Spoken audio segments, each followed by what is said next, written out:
Hello, everyone. My name is Hans, and this is the third episode of The Journey. And today I want to talk about love. And love is only unconditional. Well, I shouldn't say only unconditional. It can be conditional. However, the essence of love really stems from being unconditional. And conditional love sets stipulations and certain criteria for you in order to be loved. It might be something like getting a certain letter grade on a test or acting a specific way, folding your clothes a specific way or doing the laundry the specific way, wearing a hat the specific way, etc., etc. And in this conditional sense of love, we do not fully accept ourselves for who we might be. And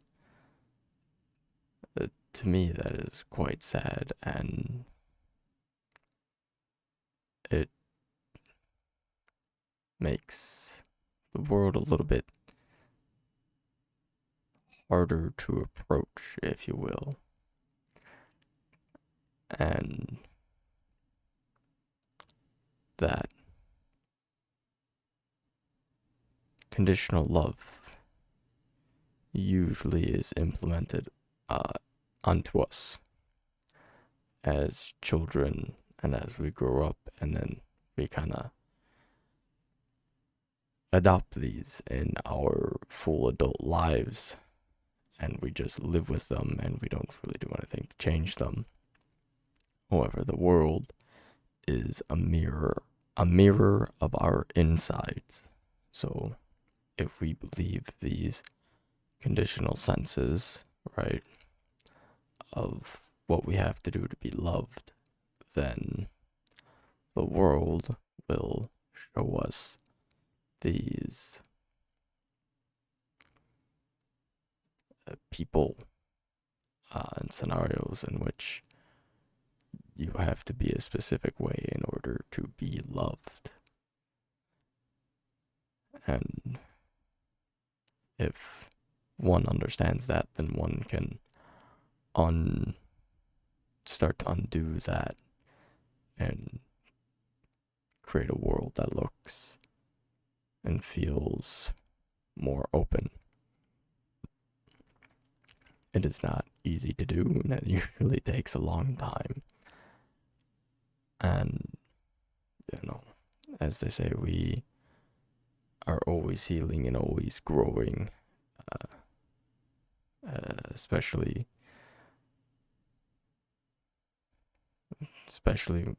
it's heard more when you talk about spirituality and stuff of that sort.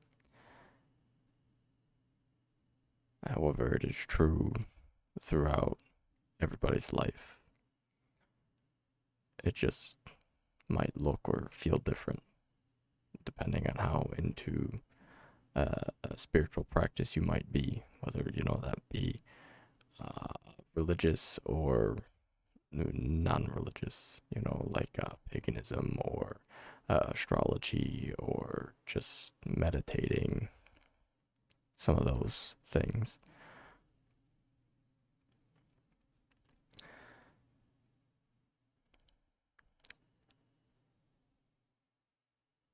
Continuing with the prior thought of breaking down the conditioning, is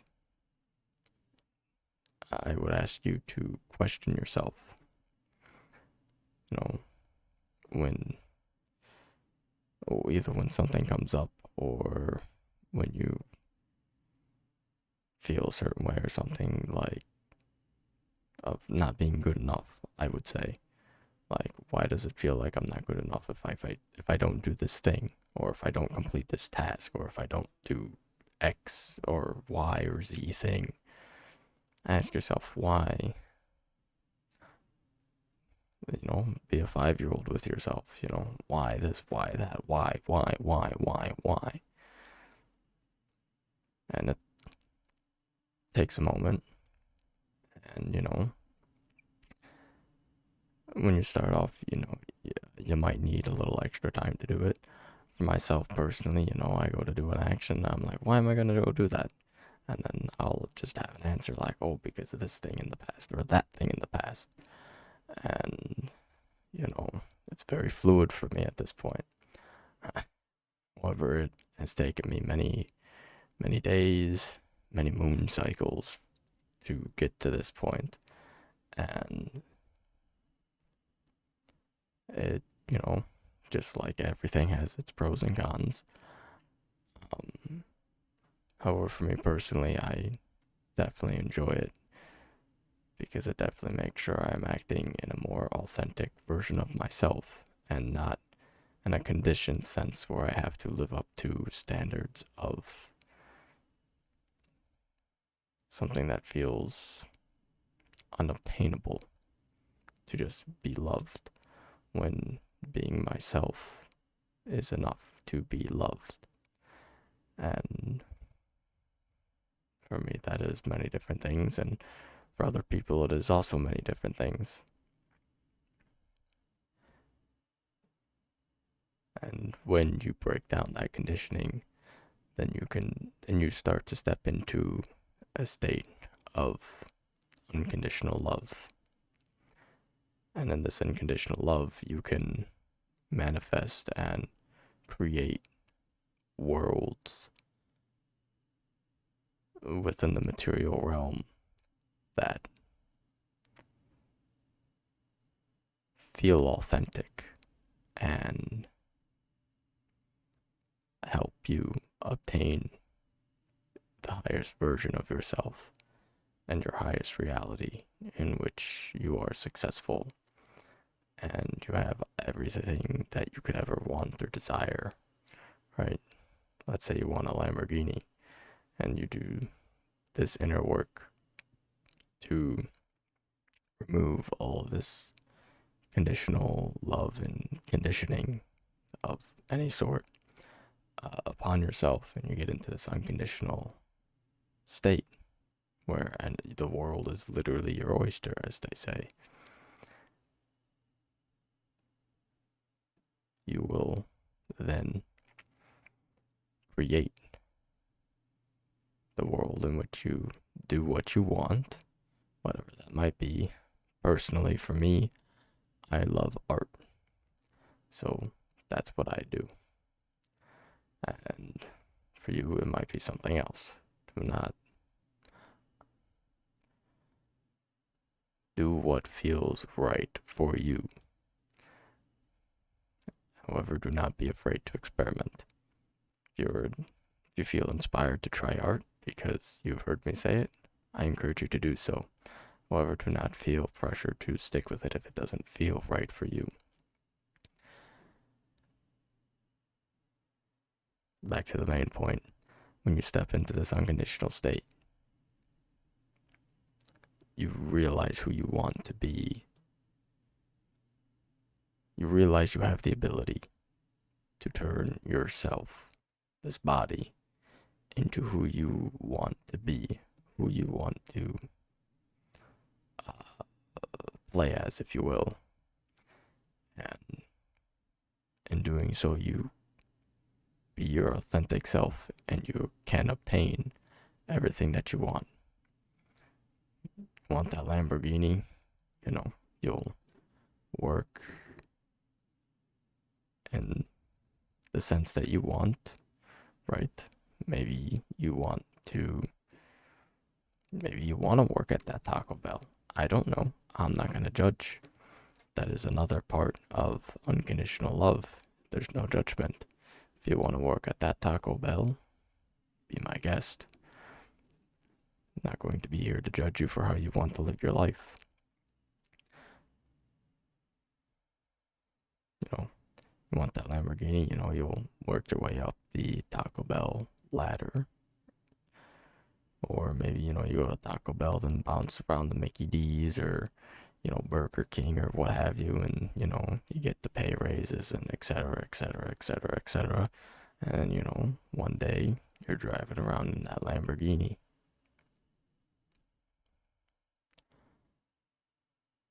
And you feel like you've obtained a goal that feels true to yourself.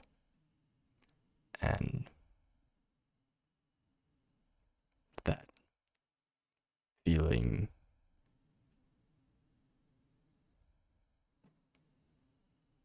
will be unparalleled because you have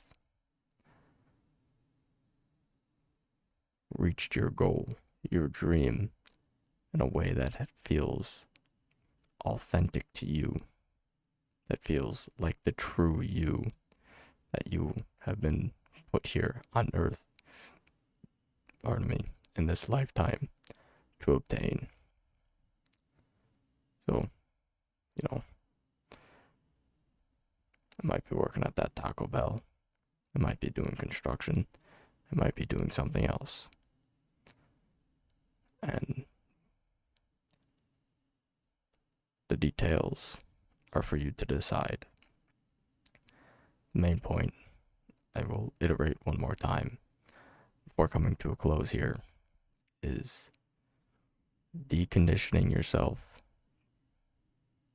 from everything that has been put into your mind that feels not right to you and feels like a confining aspect, removing it and stepping into that unconditional state where you can create